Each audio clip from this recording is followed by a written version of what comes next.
வணக்கம் நேயர்களே, அனைவருக்கும் வணக்கம். நாம் இப்பொழுது இருப்பது வடக்கு பொய்கைநல்லூர் சித்தாசிரமத்தில்.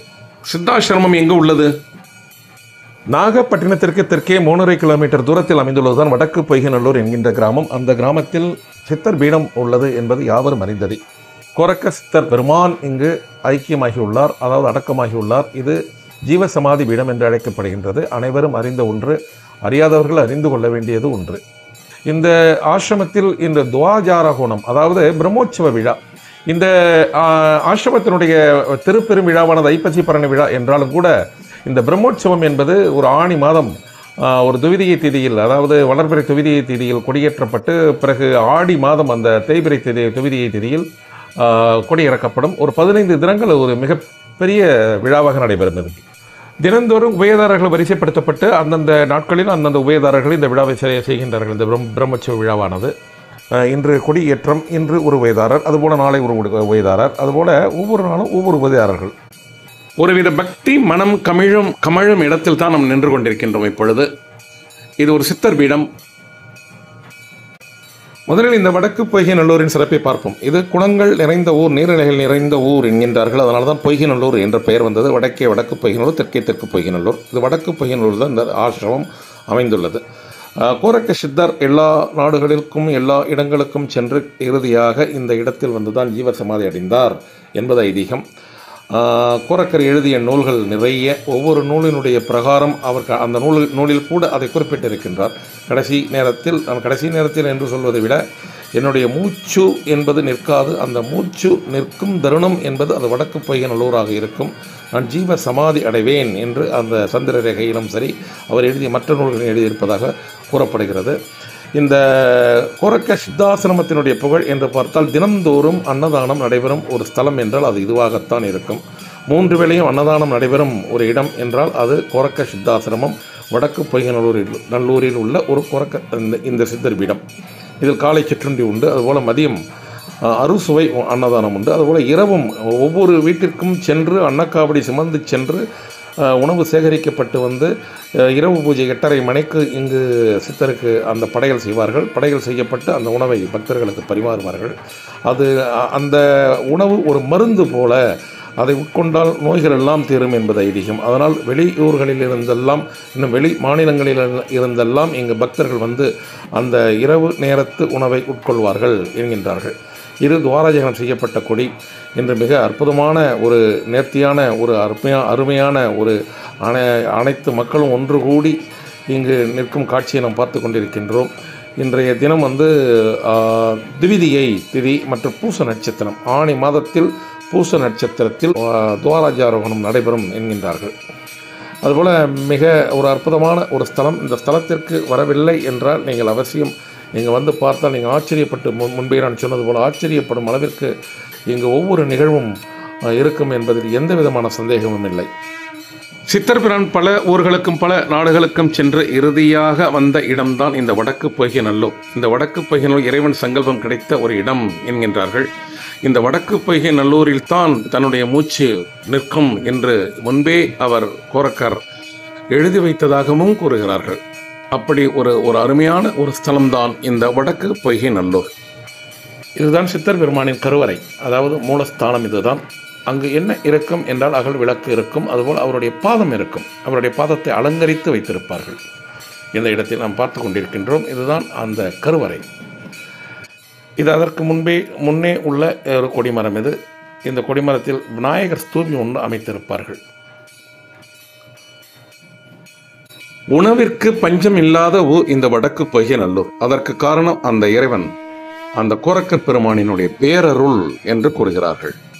மக்களின் மனதில் மகிழ்ச்சி எப்பொழுதும் நிலை கொண்டிருக்கும் என்றும் கூறுகிறார்கள். இங்கு பெரும்பாலும் இங்கு இருப்பவர்கள் அனைவருமே வணிகர்களாக இருக்கின்றார்கள். இது ஒரு விவசாய பூமி, புன்சை பூமி மற்றும் வெளிநாட்டில் வசிப்பவர்களும் இங்கு நிறைய பேர் இருக்கின்றார்கள்.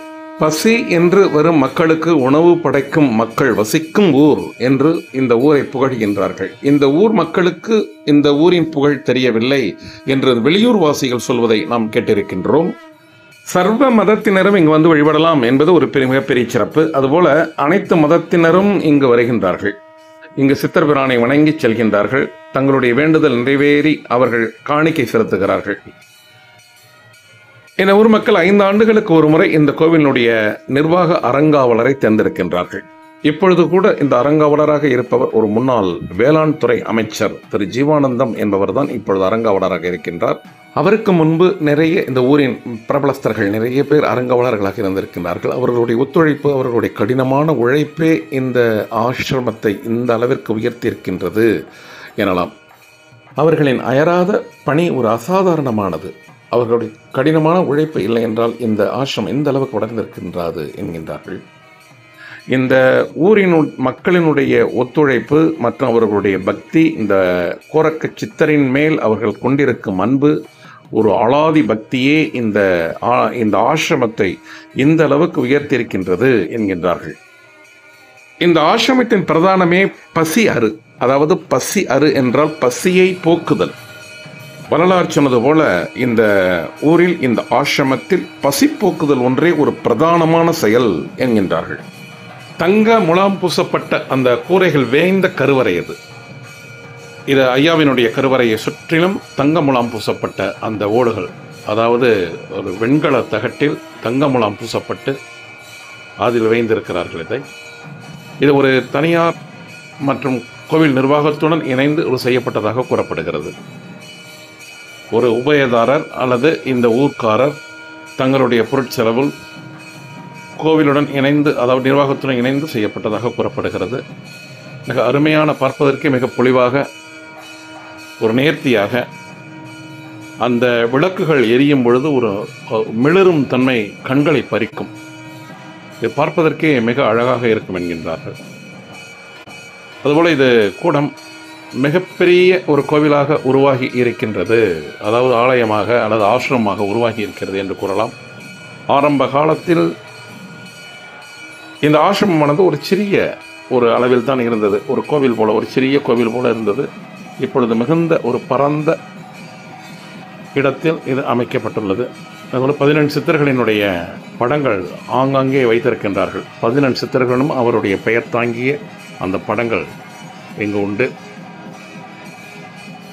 கோரக்கர் போகருடன் இணைந்து பழனியில் தண்டவாணி சிலை வடித்தார் என்பது ஒரு செய்தி எல்லோரும் அறிந்ததே.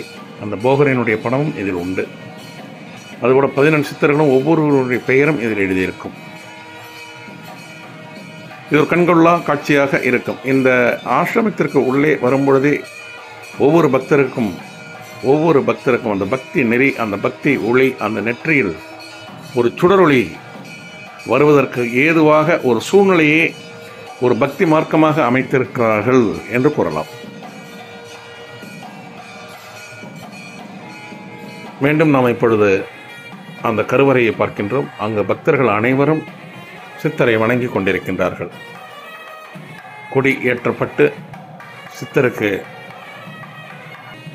அந்த ஆராதனை நடைபெற்றுக் கொண்டிருக்கின்றது. இது 8:30 மணி பூஜையும் நடைபெற்றுக் கொண்டிருக்கின்றது.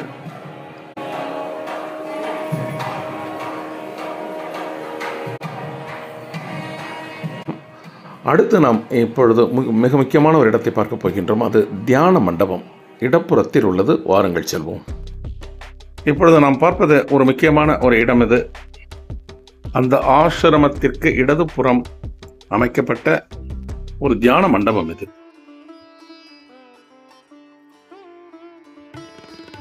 மிக நேர்த்தியாக வடிவமைக்கப்பட்ட ஒரு தியான மண்டபம். உள்ளே வந்தாலே நாம் அமர்ந்து அந்த தியானத்தில் தான் உட்கார வேண்டும், இறைவனை வணங்க வேண்டும், சிவபெருமானை நினைக்க வேண்டும். ஓம் நமச்சிவாய, ஓம் ஹ்ரீம் ஸ்ரீம் கோரக்க சித்தாய நமக என்ற மந்திரத்தை ஜபிக்க வேண்டும் என்ற எண்ணம்தான் இங்கு வரும். அதுபோல இங்கும் கூட அந்த 18 சித்தர்களின் படங்கள், அதாவது தங்க முலாம் பூசப்பட்ட நரம்புகளை வைத்து அதை இழைத்து இந்த படங்களை அமைத்திருக்கின்றார்கள் என்று கூறுகிறார்கள். இது தியானம் செய்யும் இடம். இங்கு தியானம் எப்படி செய்வது என்றால், கிழக்கு நோக்கி இருக்கும் இந்த பீடம் நீங்கள் மேற்கு நோக்கி அமரலாம் அல்லது வடக்கு நோக்கி அமரலாம். அமர்ந்து தியானம் செய்தால் மனதில் ஒரு மகிழ்ச்சி தாண்டவமாடும் என்கின்றார்கள். ஒரு ஆனந்தம் பெருகும் என்கின்றார்கள். நினைத்த காரியங்கள் அனைத்தும் கைகூடும் என்கின்றார்கள் இந்த இடத்தில் வந்து தியானம் செய்தால். ஒரு 6 அல்லது 7 ஆண்டுகளுக்கு முன்பு கட்டப்பட்ட ஒரு தியான மண்டபம் இது. பக்தி பரவசம் தரக்கூடிய ஒரு இடம் என்று சொன்னால் அது மிக இல்லை. நன்றி நேயர்களே. மற்றொரு ஆலயத்தில் மற்றொரு தருணத்தில் நாம் சந்திப்போம். வணக்கம். கூடி விரைபெறுவது உங்கள் மகேந்திரன் குளோபல் டிவியிலிருந்து.